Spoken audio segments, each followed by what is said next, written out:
paz do Senhor, querido. Você está feliz? Amém. Eu estou muito feliz. Nós chegamos quinta-feira. Estamos aí há 6 dias. Nós estamos aí conhecendo tantas coisas aqui lá em Foz. Agora conhecendo a nossa igreja aqui em Matelândia, porque é a nossa igreja, amém? E trago saudações à nossa igreja lá de Fortaleza. A gente tem comunicado muito a respeito de vocês, da excelência, de tudo aquilo que o Senhor tem realizado no meio de vocês. A gente estava passeando um pouquinho aí nas dependências aqui da igreja. Eu fiquei assim impressionado, dizendo assim, uau, que coisa linda, que excelência. Deus abençoe você, pastor Gilmar, pastora Leni, que o Senhor possa cada vez mais expandir o ministério de vocês, expandir o coração de vocês, expandir a mesa, porque a mesa sempre tem um lugar para mais uma, amém? Está aqui comigo também a mulher mais linda do meu universo, a Alessandra. Faz assim, amor. Nós temos 2 filhas lindas, a Melissa com 9 anos, a Bianca com 3, a Mel já ligou, sem dúvida alguma ela já deve ter ligado umas 50 vezes pra gente, de tanta saudade que a gente está assim, a gente fica ligando um pro outro, mas assim, tem sido dias incríveis. Eu creio que Jesus vai pegar você aqui hoje, amém? Você pode dizer para a pessoa que está ao seu lado, diga assim para Jesus vai pegar você. O tema da mensagem de hoje é o trono de Deus. Queria que você abrisse a sua Bíblia comigo em Isaías capítulo 6.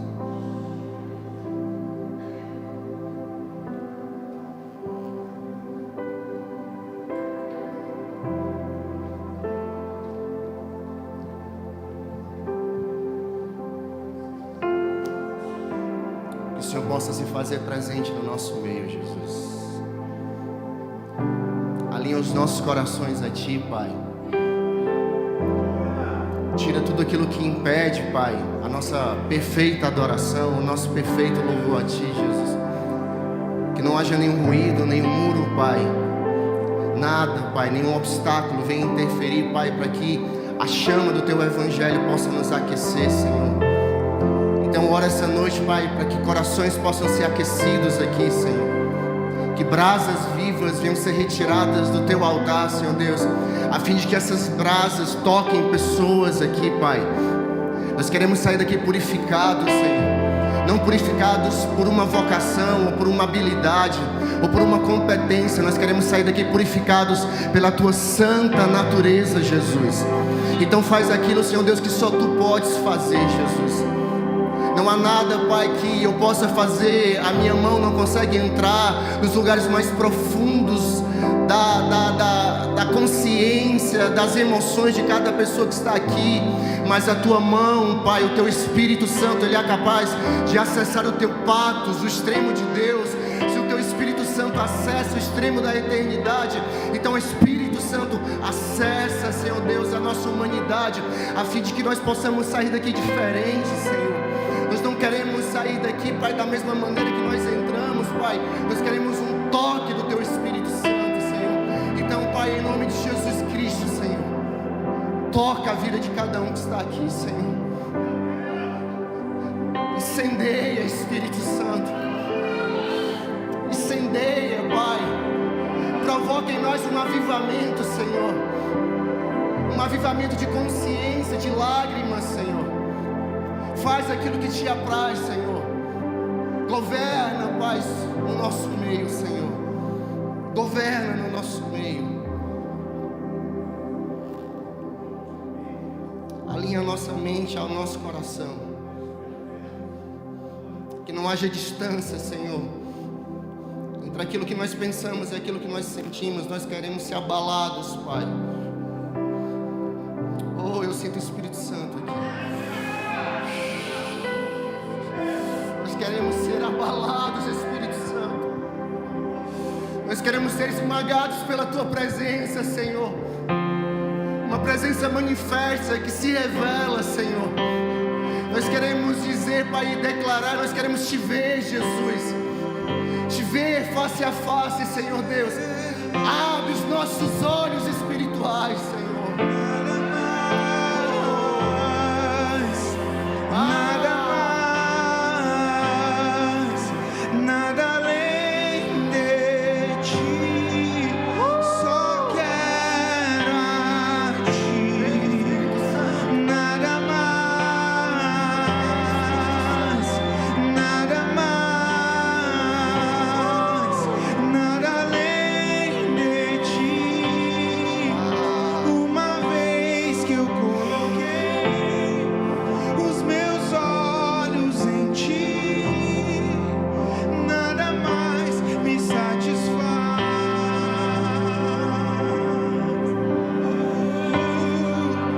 Uma vez que eu coloquei os meus olhos em Ti, nada mais me satisfaz.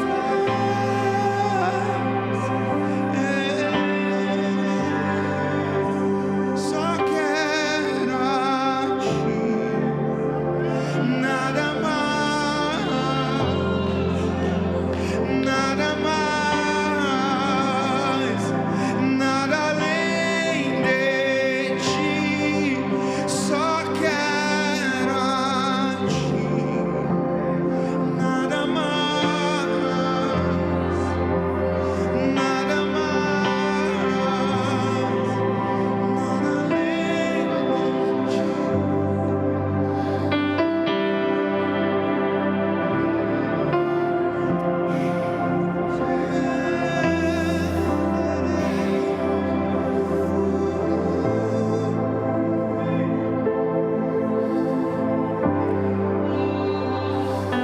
Isaías capítulo de número 6 diz o seguinte: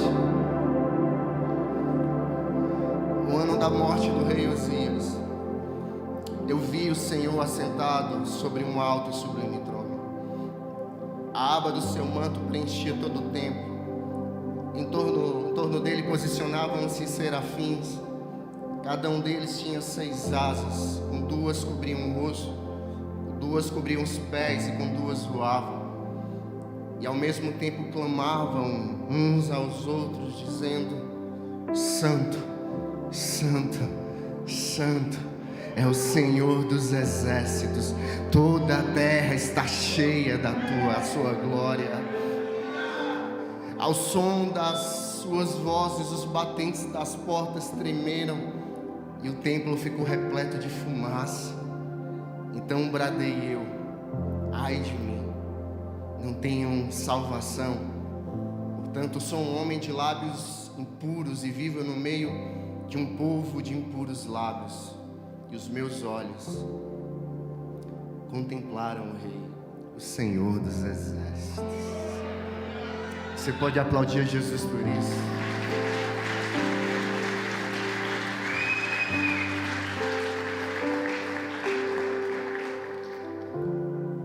Pode sentar, querido.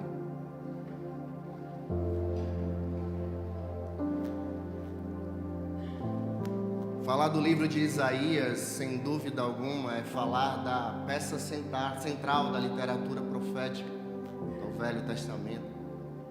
Isaías é comumente chamado como profeta messiânico. Eu digo isso porque não há ninguém em toda a velha aliança, em todo o Velho Testamento, que falou tanto a respeito da vinda do Messias quanto o profeta Isaías.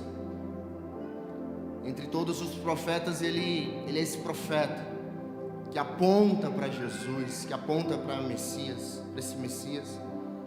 Por isso que esse livro é conhecido também como o quinto evangelho, por conta dessa proximidade que Isaías tinha com o palácio, por conta dessa proximidade que Isaías tinha com o rei de Judá e o rei de Israel.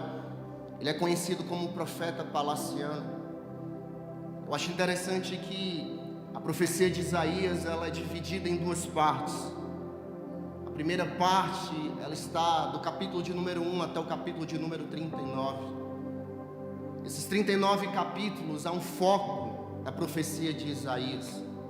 Isaías está profetizando a respeito de um Deus que possui na sua mão um cetro de justiça. A profecia de Isaías aqui nesses 39 capítulos fala a respeito de um Deus que estabelece o seu amor, sim, mas um Deus que equilibra nessa balança a sua justiça. Esse enfoque, o alvo da profecia está principalmente nesse juízo de Deus que pairava sobre Judá e Jerusalém, que estava dominada por uma inversão de valores. Isaías no capítulo 5 ele vai denunciar isso. Eles chamam luz de trevas e trevas de luz. Aí ele vai dizer, eles também chamam de aquilo que é amargo de doce, e o doce é amargo, o certo é errado e o errado se tornou certo. Ou seja, Isaías está se levantando com uma voz profética para alinhar os valores ali de Judá. Eu acho interessante isso, porque Isaías passa ali 39 capítulos denunciando essa inversão de valores. E sabe, é decadente demais você ver um diagnóstico de uma sociedade que aplaude o pecado e zomba da pureza. Ele passa esses 39 capítulos denunciando, e ele está dizendo: Deus, ele possui a métrica de todas as coisas. Deus, ele possui sobre ele todo o padrão. Todo o padrão não está fora de Deus, todo o padrão está em Deus. Então, o certo continua sendo certo, o doce continua sendo doce, o amargo continua sendo amargo, o pecado continua sendo pecado. É isso que Isaías está falando em 39 capítulos.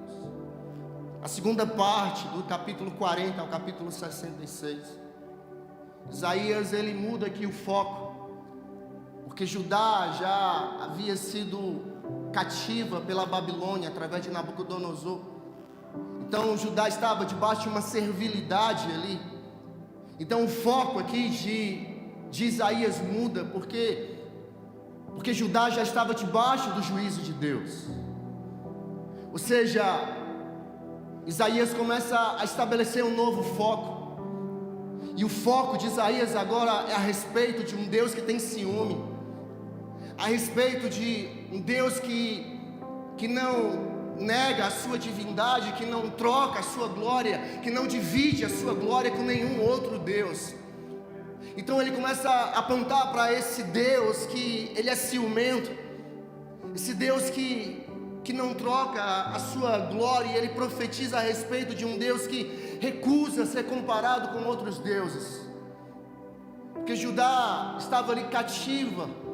Então era muito natural ali, diante daquela servilidade, aquele povo começar a adorar aqueles deuses da Babilônia. Então Deus está olhando e está usando o profeta para dizer o seguinte: ei Judá, busquem ao Senhor de todo o teu coração, com toda a tua força, com todo o teu entendimento, porque por mais que vocês estejam cativos aí, não pendurem as vossas arcas nos salgueiros da Babilônia, continuem caminhando, seguindo passo a passo, porque eu sou um Deus de esperança.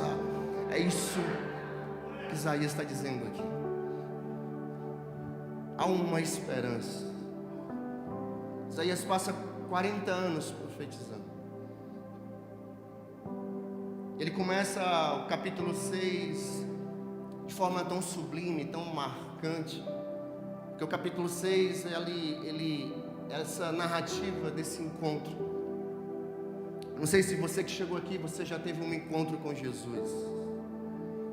Sabe aqueles encontros que viram você? Aquele tipo de encontro que ressignifica todas as coisas. Aquele tipo de encontro que faz você não olhar mais com os seus olhos humanos, mas faz você olhar agora com os olhos de Jesus Cristo. aquele encontro que marca você, que sela você, que faz você ressignificar, que faz você alterar a sua rota. Isaías ele vai falar a respeito desse encontro, e ele começa o capítulo 6 dizendo o seguinte: no ano da morte do rei Uzias, eu vi o Senhor. Ou seja, é uma experiência particular, não é uma experiência terceirizada. E sabe o que eu tenho mais orado esse tempo, pastor Rudy, por essas experiências particulares. Sabe, a gente está muito acostumado a ouvir a experiência de alguém, aí a gente vai, sabe, construindo a nossa espiritualidade em cima da espiritualidade de um outro alguém. Então muitas vezes você confia em Deus, acredita em Deus, você tem fé em Deus, não porque você teve uma experiência com Ele, mas porque você viu simplesmente alguém ou outra pessoa ter uma experiência com Ele. E sabe o que Jesus está dizendo para você? Essa noite é uma noite de você ver Ele, e você ter uma experiência com Ele, uma experiência que vai mudar a tua vida, vai mudar a tua rota, vai mudar a tua existência, vai ressignificar todas as coisas dentro de você. Então ele vê, o texto diz: eu vi o Senhor. No ano da morte do rei Uzias, eu vi o Senhor. E quando Isaías ele vê o trono, ele não se preocupa aqui em descrever as dimensões. Eu acho isso interessante, porque a gente olha para a Bíblia e a gente vai ver lá sempre uma preocupação. Deus vai lá dar para Moisés as medidas da arca da aliança. Aí Deus dá as medidas da arca para Noé, das medidas do tabernáculo. Mas quando você olha o trono de Deus, não tem medida. Deus não traça um mapa e diz o seguinte: olha, eu vou mostrar para vocês a medida do meu trono. E sabe por que Deus nunca dá a medida do trono? Porque Jesus não tem medida, querido. Ele é eterno, nada pode suportar a sua presença. Não existe uma medida que caiba a Deus. Aí quando Isaías ele está vendo, ele não está olhando a medida, ele não está calculando ali quantos metros tem, e nem ele está olhando que tipo de substância ou material ou cor existe ali. Ele não está preocupado em descrever se o pé do trono era de madeira ou de ouro, que tipo de estofado tinha ali, que tipo de tecido ou material, ou a sua cor, ou a sua textura. Ele simplesmente estava focado. Quando Isaías vê o trono, ele não se preocupa em descrever os seus materiais. É por isso que quando João vê o trono nos céus, ele não descreve o trono, ele descreve quem está sentado no trono. Eu vi um semelhante aos homens, os seus pés eram como um latão reluzente, o seu rosto era como o sol da justiça, da sua boca saía uma espada afiada de 2 gumes. Na sua coxa estava escrita Rei dos Reis e Senhor dos Senhores. Sabe o que é isso, querido? Quando você vê Deus assentado, não dá para descrever outra coisa. Os teus olhos estão fitados nele. Não dá. Aí você começa a olhar para ele e de repente você não consegue ver mais outra coisa.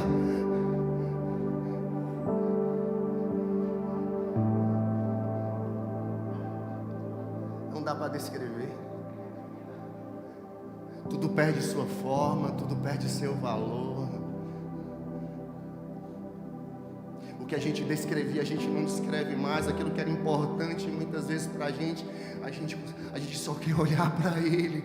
Sabe, querido, eu não sei você, mas eu quero passar a minha vida inteira gasta olhando para aquele que é o autor e consumador da minha fé. Olha para Ele. Eu vi. Você quer ver Ele, querido? Ele está aqui. Ele está de braços abertos dizendo assim: me veja, eu vi. Isaías está dizendo: eu vi no ano em que Uzias nasceu. Mas a pergunta é: quem é esse cara chamado Uzias? porque a gente só vai entender o contexto a respeito de Isaías capítulo 6 se a gente parar para analisar esse cara chamado Uzias. Quem é Uzias? Em uma ordem cronológica, Uzias é o 10º rei de Judá, filho de Amazias. Numa escala política, é o 3º, só perde para Davi e Salomão. Uzias, ele foge do senso comum. Uzias, ele entra dentro de um lugar, de uma medida, de um metrônomo, que ele altera a rota de Judá. Judá, ela foi totalmente alterada através de Uzias. Uzias governa do ano 792 ao ano 740 a.C., ou seja, 52 anos de reinado. Uzias começa bem, estabelece o governo, coloca a Bíblia no colo do povo. Uzias, ele estabelece os preceitos. Uzias, ele se difere dos outros demais reis de Judá, porque apesar da pouca idade, 16 anos, Uzias se torna um rei visionário, fora do padrão. Ele eleva o nível de governabilidade de Israel. A Bíblia diz que Uzias é o primeiro rei a ter ideias disruptivas. Ele constrói armas capazes de projetar grandes pedras e lanças. Não tinha ninguém que tivesse uma estratégia como Uzias. Uzias foi temido. A fama de Judá percorria todos os cantos da terra, ao ponto de chegar até no Egito e ser temida também no Egito. Ele construiu grandes fazendas, reservatórios de água, fortificou torres, construiu cidades. A sua reputação de vitória, ela abrange de tal forma que as nações vizinhas pagavam impostos para ajudar. Ele consolida o reino nas suas rotas comerciais. Ele cresce politicamente, ele cresce economicamente. Essa nação, ela cresce de uma forma sem precedentes. No aspecto religioso, a Bíblia diz que Uzias inicia seu reinado fazendo aquilo que era reto ao Senhor. E Deus abençoa o rei Uzias. No seu reinado não há nenhum tipo de relato de corrupção, somente corrupção religiosa. Não há nenhum relato a respeito de um sacerdote que trouxe a Deus um animal manco. Não há nenhum relato de um sacerdote que se desviou. Então ele vive sucesso. Está tudo dando certo em Judá. Está tudo acontecendo em Judá. Judá começa a amar o rei Uzias. Deus dá uma graça tão numerosa a esse rei, que esse rei começa a ser amado ali. Uzias havia se tornado esse grande símbolo de esperança em Judá. Quando a fome chegava, um agricultor dizia para o outro: não tem problema, Uzias vai dar um jeito. Quando um exército inimigo cercava Judá, um soldado olhava para o outro e dizia: não tem problema, Uzias tem a estratégia certa. Uzias se tornou a grande esperança ali daquela nação. Ele se torna essa esperança. Porém, Uzias tomba. E Uzias, ele não tomba montado em um cavalo branco, com uma espada na mão. Uzias, ele não tomba diante de uma batalha épica contra um povo inimigo. Uzias tomba diante das armadilhas do sucesso. Uzias, ele sucumbe ao achar que os seus êxitos são resultado das suas próprias obras. Uzias caiu em um lugar em que ele olhava para as suas próprias mãos e ele dizia: fui eu que fiz, eu posso.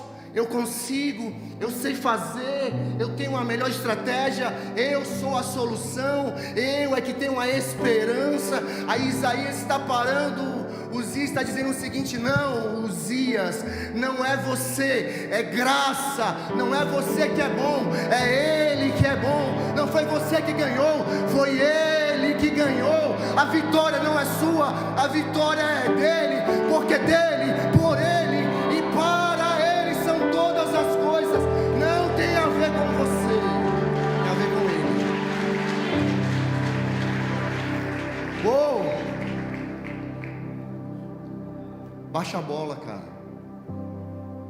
Não é você que está fazendo, é Ele que está fazendo. E sabe o que é que Ele está fazendo? Ele está chamando você para ser só um cooperador a respeito daquilo que Ele começou a fazer, porque aquele que começou a boa obra é fiel para terminar. Aí o que é que Ele faz? Ele usa você para terminar ela, porque a Gênese não é você, não tem nada a ver com você, não tem a ver com seus méritos. Você não é salvo por aquilo que você faz, você é salvo pela graça, e isso não vem de vós, é dom de Deus para que ninguém se glorie. Então não é mérito, é graça.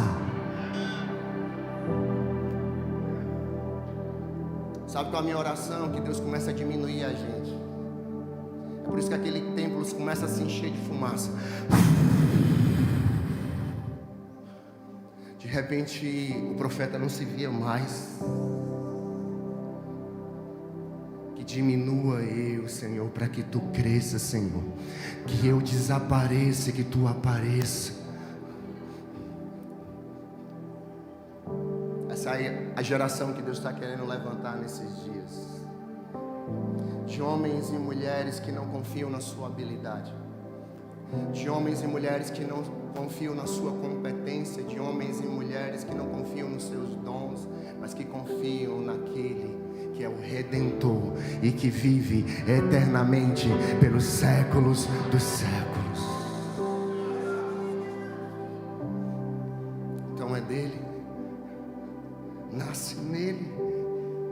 É por isso que o apóstolo Paulo vai dizer em 1 Coríntios 15:10: mas pela graça de Deus eu sou o que eu sou. Ou seja, o que Paulo está dizendo aqui? Paulo está dizendo o seguinte: ei, eu só curo por causa dele, eu só toco por causa dele, eu só consigo fazer por causa dele, eu só prego por causa dele. Se há algum fundamento em mim, é por causa dele. Não há nada de bom em mim, tudo vem dele, é por causa dele. Então, graças a Deus, que eu sou o que eu sou. Graças a Deus que eu sou o que eu sou. É por isso que Spurgeon, todas as vezes que ele ia pregar, no início da sua prédica, do seu sermão, ele dizia assim: nada carrego em minhas mãos. Aí ele ia pregar o sermão no outro domingo, ele reunia a congregação e dizia: nada carrego em minhas mãos. Aí o outro domingo ele dizia: nada carrego em minhas mãos. Aí uma senhora se levantou, trouxe um bilhetinho, colocou no púlpito e disse assim: Senhor Spurgeon, nós estamos cansados de saber a respeito da vacuidade das suas mãos. Sabe o que Spurgeon estava dizendo? Eu não sou nada, eu não tenho nada. Se eu estou aqui, se o meu ministério está prosperando, não vem de mim, não tem a ver comigo, tem a ver com Ele. É graça,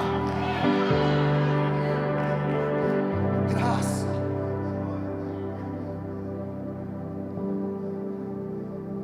O rei Uzias, em um determinado momento da sua vida, ele é inflado pelo orgulho. O seu ego cresce.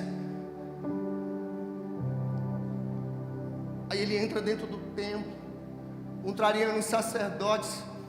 Ele pega um animal, tenta imolar o animal. Aí ele tenta queimar incenso dentro do templo. A Bíblia diz que os sacerdotes seguram o rei Uzias. E naquele momento, Uzias ele é tomado por uma lepra na sua testa. Naquele exato momento em que o rei Uzias, ele inflado, cheio de ego. achando que é Ele, sendo contrariado, uma lepra de Deus nasce na sua testa. Agora, queridos, uma coisa para você. Quando uma lepra nasce aqui no braço, você coloca aqui uma blusa manga comprida, você esconde. Quando uma lepra nasce na coxa, você coloca uma calça, você esconde. Mas quando a lepra vem na testa, querido, não dá mais para esconder. É o momento em que Deus expõe o seu pecado. É o momento em que a farsa cai. Não dá mais para esconder. É o momento que Deus chega lá e bate na porta assim, ó.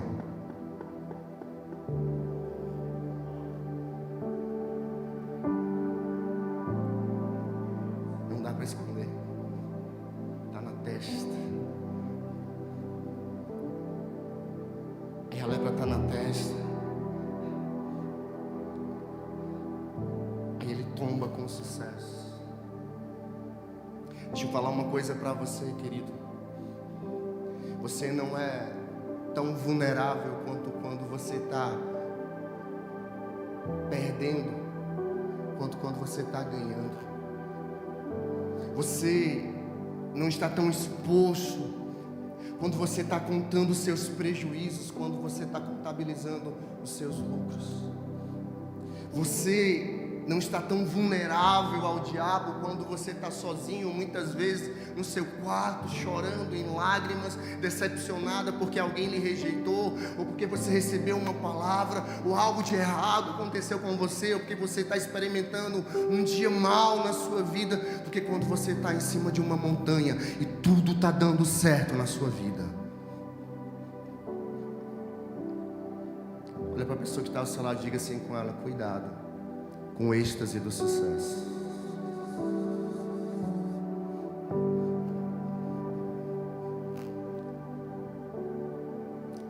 Então, saber a hora de descer da plataforma e se esconder. Sabe, queridos, eu passei 7 dias agora longe da igreja. Aí sabe o que poderia permear no meu coração? Eu não vou, porque se eu for não vai dar ninguém no culto.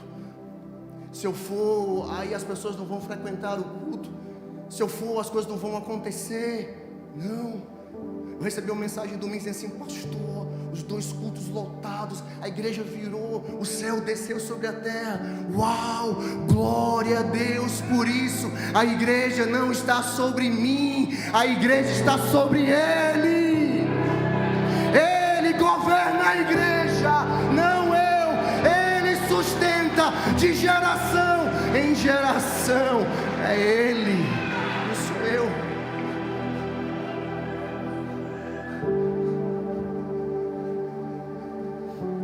Saber a hora de ficar calado diante do sucesso é a grande arma secreta do Espírito Santo para fazer você chegar aonde Deus quer que você chegue. Então, querido, escute isso, por favor. Você não precisa ter mais sempre. Porque às vezes Deus tem uma medida para a gente, e a gente quer a medida do outro. Aí a gente fica dizendo: ai, mas eu queria ser igual ao outro. Quando Deus está dizendo: não, há uma identidade sobre você, há algo sobre você. Eu quero usar você no seu metrô. Você não precisa provar nada para ninguém. Sabe o que é a pior coisa que vai acontecer na sua vida? Um si cair dentro de você. Sabe qual é a maior arma do diabo? É um si. O diabo vai e tenta Jesus no deserto, sobe Jesus num pináculo, aí vai lá, dá as nações. Mas quando Jesus está crucificado, ele vai usar a arma mais potente, a bomba atômica. Ele olha para Jesus e diz o seguinte: se tu és o Filho de Deus, desce. Se Jesus precisasse provar alguma coisa para alguém, ele tinha descido daquela cruz. Ei, existe algo lindo sobre você, há um propósito sobre você, há algo estabelecido sobre você. Você não precisa provar nada para ninguém, porque todas as vezes que você tenta provar algo para alguém, você desce dessa cruz. Mas sabe o que a gente faz? Ah, pastor, eu recebi uma palavra do meu pai que eu não ia ser nada.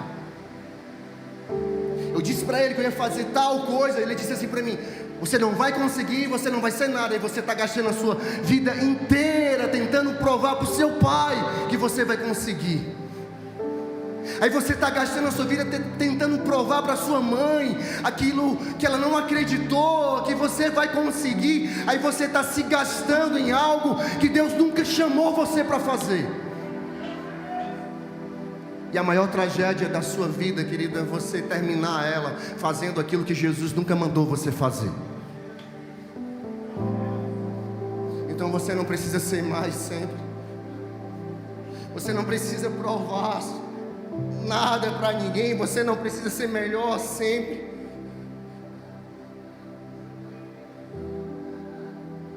Você não precisa dizer eu vou conseguir porque alguém disse que eu não conseguiria. Não, você precisa dizer eu vou conseguir porque Ele disse que eu vou conseguir.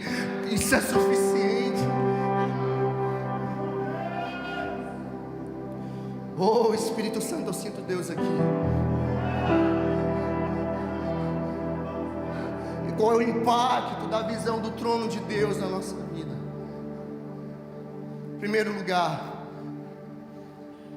independentemente do quanto de tronos existem, jamais existe um trono que jamais pode ser desocupado. Independentemente de quantos tronos existam na terra, nas nações, as nações estão repletas de tronos. Independente de quantos tronos existam nas nações, existe um trono que eternamente está ocupado pelos séculos dos séculos. Ele está ocupado porque, imagina comigo, o rei Uzias governa 52 anos. Ele inicia o seu reinado com 16 anos, um menino prodígio. Ele se torna o terceiro maior rei, abaixo de Davi e Salomão. Constrói cidades, estabelece estratégias, consolida coisas jamais vistas antes. Uzias se torna o salvador daquela nação, o líder sonhado. Ele passa ali 52 anos governando fora da curva. Aí de repente chega a notícia: o rei Uzias está leproso. Imagina os burburinhos na cidade, nas ruelas, nas praças, nas mesas, nas comunidades, nos bairros. As pessoas começaram a ficar atônicas, desesperadas. Você sabe a notícia da vez: o nosso rei Uzias, a nossa esperança. Aí de repente a notícia chega na agricultura, um agricultor olha para o outro e diz assim: agora, o que vai ser de nós? O que vai ser das plantações? Aí os militares começam a dizer: e as nossas estratégias de combate? A nação sofre um abalo e começa a surgir um questionamento a respeito do futuro. Como que vai ser o nosso futuro? Em que nós vamos segurar? Quem que vai ser a nossa esperança? E agora quem vai governar como Uzias? Quem vai manter os celeiros? Quem vai nos defender contra os exércitos inimigos? A nação está apavorada. Até que chega o dia da notícia que ninguém queria escutar. O rei Uzias morre aos 52 anos de idade, com uma lepra na testa. A nação tomba. O rei morre. Diz uma coisa para você: quando Uzias morre, não morre só Uzias. O agricultor, os celeiros morreram. O metalúrgico, as armas morreram. O comandante, as estratégias acabaram. Naquele povo não havia mais esperança. Acabou o dia de estabilidade. Aí de repente Isaías foge desse contexto. Aí ele entra dentro do templo solitário.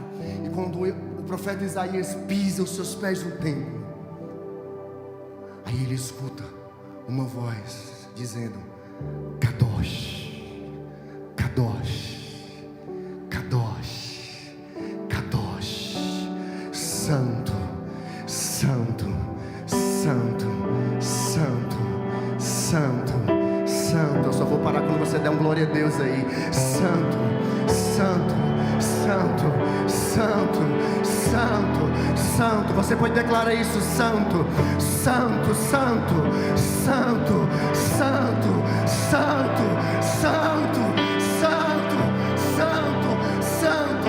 Toda a terra está cheia da sua glória.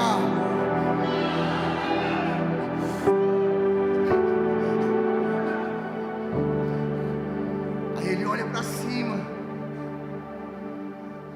Aí ele vê um trono. E ele vê alguém lá.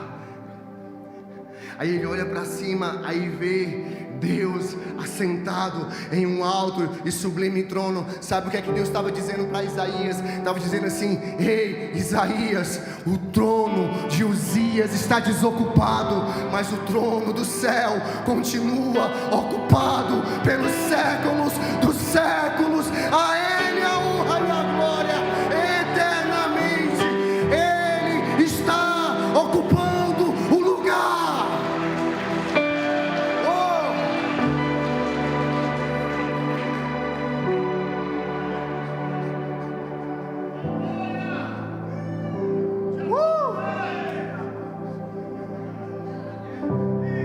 A pessoa que está ao seu lado diz assim: fica tranquilo, o trono está ocupado. Diz assim: fica tranquilo, não coloca a tua dependência em Uzias, coloca a tua dependência em Jesus. Coloca a tua dependência em Jesus. Tira os teus olhos dos homens.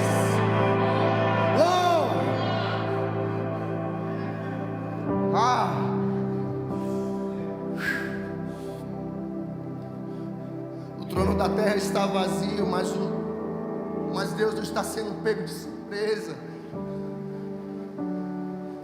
Deus não está abalado. Ele é soberano, Ele sabe todas as coisas. Ele tem os nossos dias contados. Foi Ele que estabeleceu a gênese de Uzias, e foi Ele que removeu Uzias, porque Ele levanta reis e abate reis, mas o seu reinado dura para sempre. Então não tem nada fora do controle. Então ele não está sendo pego de surpresa. Ele não está lá no céu chamando os anjos, dizendo assim: e aí, o que a gente faz agora? Uzias morreu, acabou a esperança.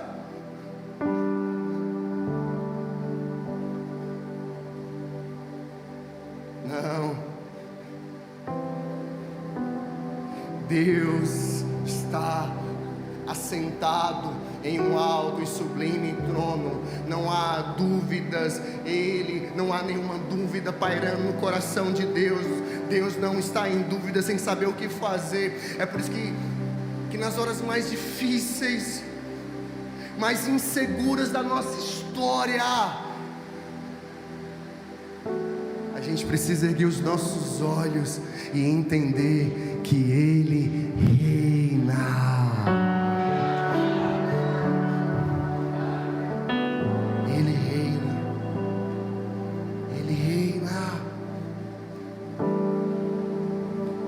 Segundo lugar, qual o impacto dessa visão do trono de Deus sobre a nossa vida? Independentemente do quanto o que está fora está sacudindo, nada abala o trono de Deus. Olha o que é que o verso 4 vai dizer: ao som das suas vozes, os batentes da porta tremeram. Sabe o que aconteceu no templo, querido? O templo estava tremendo. As portas estavam batendo. Sabe o que é isso? Diga assim comigo: instabilidade. As portas estão batendo, as paredes estão sacudindo, o templo está instável, o palácio está instável, a agricultura está instável, a lavoura está instável, os campos estão instáveis, Judá está instável. A morte de Uzias deixou a nação instável. O maior rei que governou após Salomão está morto. A crise está instalada sobre Judá. E sabe, se nós pararmos para analisar o nosso contexto é um contexto de instabilidade. As pessoas estão instáveis emocionalmente, elas vivem em picos emocionais. Uma hora elas possuem paz, outra hora elas não possuem mais paz. Uma hora elas amam, outra hora elas odeiam. Nós vivemos um colapso, nós vivemos uma instabilidade espiritual. Uma hora você está aqui, querido, servindo, voando, aí outra hora você some, aí ninguém vem mais, aí você vive uma gangorra, instabilidade. É isso que Judá estava vivendo, uma grande instabilidade. Isso é uma coisa para você. Talvez um dos maiores desafios do homem seja encontrar Deus no meio da instabilidade. No meio de... Sabe quando você olha todas as coisas ao seu redor, aí você não consegue, parece que tudo está sacudindo, balançando, está tudo mexendo, tremendo, está lá sacudindo. É o que acontece com Paulo e Silas quando eles são presos em Troade. Atos 16, 25 vai dizer que sacudiu os alicerces. Ou seja, veio um terremoto ali, e esse terremoto ele não atinge as paredes, as portas, o teto. Não é um tipo de tremor que remove as paredes, que mexe com aquilo que está ao meu lado, que treme aquilo que está sobre mim, mas que afeta aquilo que está debaixo dos meus pés. Ou seja, toda essa expressividade desse movimento não tem a intenção de nos destruir, mas arrancar os tijolos, sabe, esses tijolos e pedras pelas quais nós pisamos. A ideia de Deus muitas vezes, quando Ele envia um terremoto, que Ele começa a sacudir todas as coisas, é arrancar os falsos alicerces dos nossos pés, é tremer, é mexer com esses alicerces. Então Deus não está provocando danos naquilo que está ao nosso redor, Ele está provocando danos naquilo que está sustentando os nossos pés. Então está mexendo, ou seja, o propósito do terremoto não é simplesmente nos libertar, é afetar os nossos fundamentos errados. Aí a gente começa a perceber em que tipo de fundamentos nossos pés não são fundamentos físicos, não são fundamentos humanos, são fundamentos espirituais, porque Jesus Cristo é a rocha inabalável, a pedra angular, rejeitada pelos homens, mas eleita e preciosa para Deus. Então sustenta teus pés nele, porque quando tudo estiver sacudindo, meu irmão, quando as portas estiverem batendo, a instabilidade chegar, finca teus pés nele. É por isso que quando Jesus aparece na tempestade, aí ele vem como um fantasma andando lá no mar da Galileia. Aí Pedro olha e diz assim: mestre, deixa eu ir ter convosco. Aí Jesus diz: vem, Pedro. Aí Pedro vai. Aí sabe o que acontece? Vem um vento contrário, instabilidade. Aí Pedro tem medo, ele começa a afundar. E ele começa a afundar, ele começa a afundar. Eu imagino Jesus olhando assim para ele, dizendo assim: ei Pedro, olha para mim. Você está afundando, Pedro? Você está com medo? Está sacudindo o barco? Você está sendo sacudido na vida, você está vivendo dores, você está vivendo dias maus, o vento está fazendo você regredir, o vento está fazendo você afundar, o teu alicerce não está firme. Ei, Pedro, olha para mim, eu estou estável.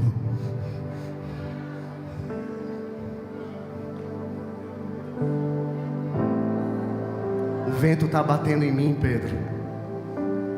As águas estão tentando cobrir os meus pés, mas o meu trono continua estável para tudo sempre.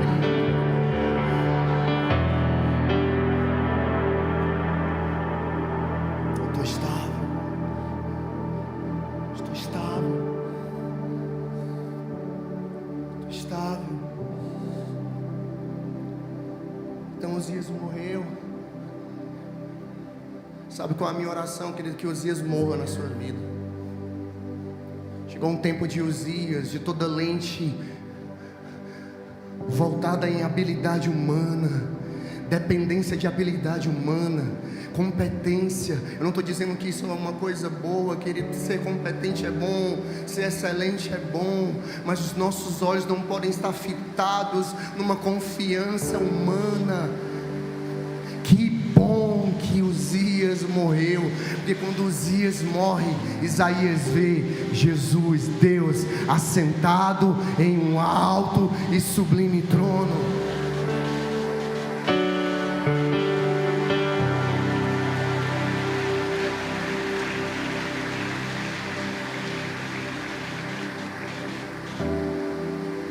Sabe por quê, queridos? Porque tronos humanos, eles não vão suprir as suas carências emocionais. Esse é o nosso problema. A gente começa a olhar para governos humanos, tronos humanos, e a gente começa a depositar a nossa confiança ali.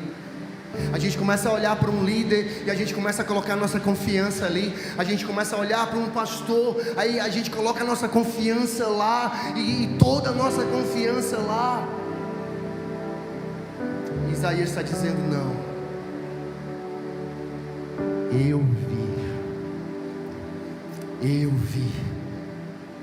vi o Senhor assentado em um alto e sublime trono. Qual o impacto da visão do trono de Deus sobre a nossa vida? Em terceiro lugar, uma convicção profunda dos nossos próprios pecados. E aqui eu encerro,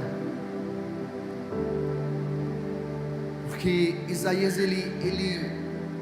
quando ele vê, existe uma reação, porque toda iniciativa humana é apenas uma resposta a uma iniciativa divina, ou seja, algo que já começou em Deus, porque nunca começa na gente.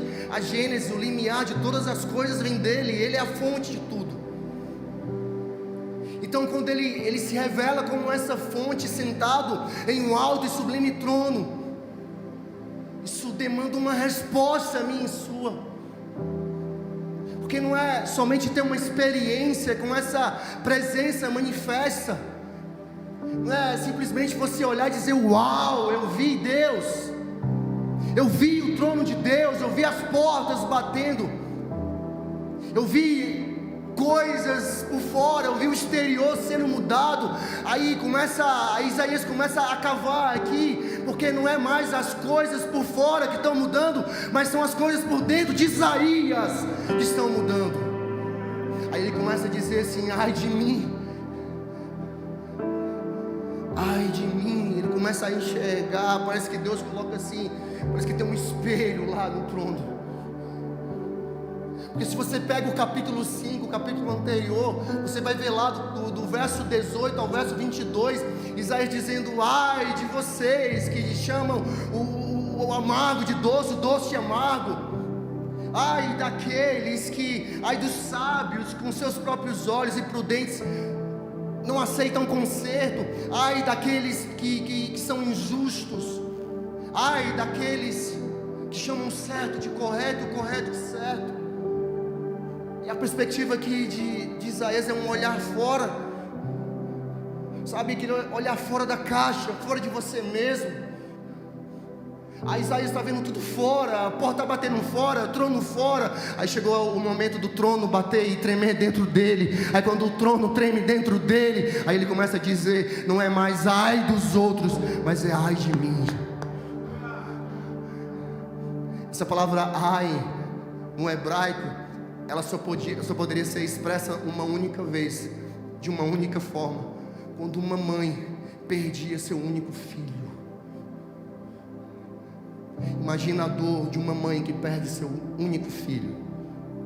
Aí a mãe, quando estava sepultando seu único filho, ela gritava, era costume judaico, ela gritava dizendo: ai de mim. Ou seja, era uma dor profunda. Era uma dor profunda. E a pergunta é: quando vamos sofrer a angústia por causa dos nossos pecados? Quando que a gente vai derramar lágrimas? Porque às vezes a gente está, sabe, no culto, Deus está descendo, o trono está lá, a presença manifesta está lá, mas a gente está lá, a gente não consegue ser abalado por dentro, nada, tudo fora está mexendo, tudo fora está sendo abalado, mas dentro há uma vacuidade, não há nenhuma expressão. Porque nós não derramamos mais lágrimas dolorosas diante dos nossos erros. Que tipo de conversão nós estamos vivendo, igreja? Uma conversão que não afeta a gente, que não faz a gente dar um grito dizendo: ai de mim. A dor mais profunda que eu possa sentir, lágrimas caírem no meu rosto todas as vezes que eu errar. Sabe qual a oração que eu mais faço? A oração que eu mais faço é: Senhor, me dá lágrimas. Me dá lágrimas para que eu possa chorar. Me dá lágrimas para que eu possa me arrepender dos meus pecados. Me dá lágrimas para que eu possa ser alguém convertido em Ti. Sabe por quê, querido? Porque a gente tem uma ideia errada. A gente acha que as pessoas que choram mais, as pessoas que mais derramam lágrimas, são as pessoas que mais pecam. Não, as pessoas que mais choram são as pessoas que estão mais próximas do trono de Jesus. Não são as pessoas que estão direto pecando, são as pessoas que estão direto se relacionando com Ele. Porque a visão desse trono vai causar um impacto em você. Ela vai mexer você, ela não vai só mexer os batentes da porta, as portas, as estruturas, o telhado, a fundação. Ela precisa mexer com as tuas estruturas emocionais, ela precisa mexer com as tuas estruturas espirituais, ela precisa mexer com esse teu homem interior que está aí dentro, a fim de que ele receba uma semente incorruptível, dada por um Deus que é Pai eterno. Ah, querido, Jesus quer te dar a natureza dele. Fica de pé. Oh. Ah, Espírito Santo, fecha teus olhos.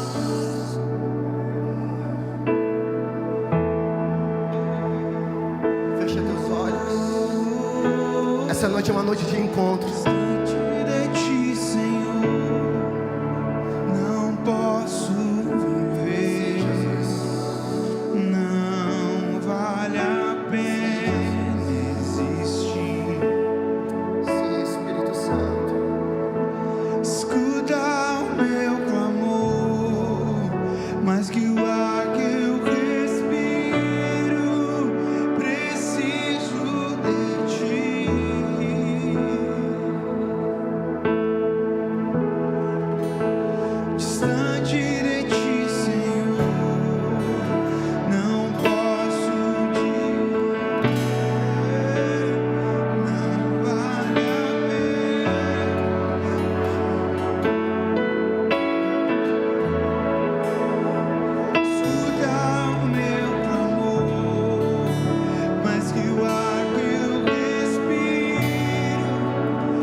compadece do filho, assim tu me amas.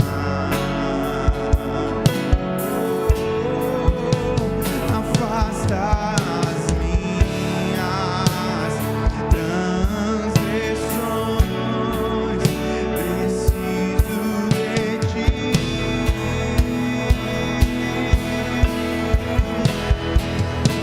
Distante de ti, Senhor, não posso viver.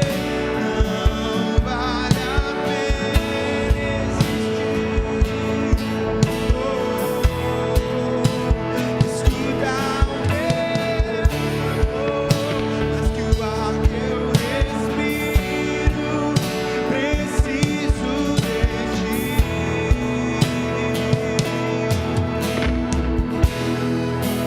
Preciso de ti.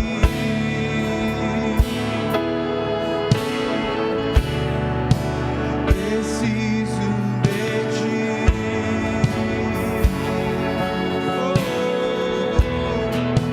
Preciso de ti. Mais que tudo, preciso de ti.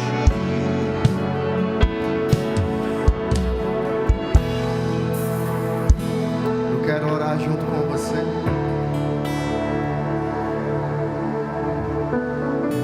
Você que entrou aqui essa noite, e talvez a tua vida, ela tá assim, ó, sacudindo. Talvez você tenha perdido a esperança. Algumas coisas saíram do eixo. Algo aconteceu, você não estava esperando isso. As coisas estavam em ordens e de repente algo foi abalado. Eu queria que você saísse do seu lugar. Jesus, Ele quer te dar estabilidade aqui essa noite. Isso. Sai do seu lugar, vem aqui na frente. Sai do seu lugar, vem aqui na frente. Distante de ti, Isso. não posso viver. Jesus quer fincar os teus pés sobre Ele. Não vale a pena. Isso. Escuta o meu clamor, mais que o ar que eu respiro, preciso de ti.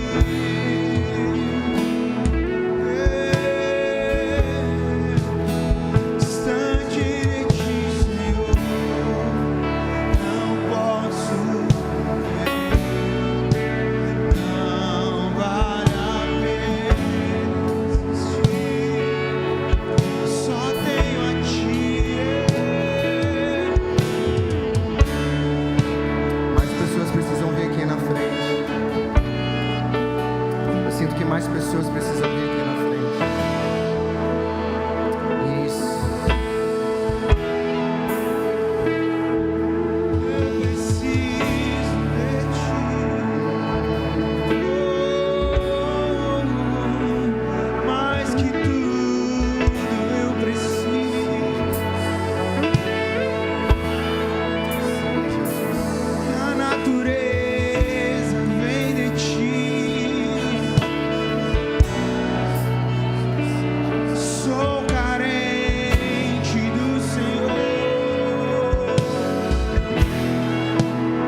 você estendesse as suas mãos em direção à vida dessas pessoas que estão aqui na frente. A gente tem um costume lá na igreja em Fortaleza. A gente sempre faz isso. Toda igreja estende as mãos e começa a orar. Eu queria que você abrisse a sua boca onde você está. Eu quero deixar você alguns segundos orando pela vida delas. Você pode orar por essas vidas. Você pode liberar algo de onde você está. Isso, quero lhe ver. Isso. Ah, Jesus. Libere.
Por cada vida que está aqui, Senhor.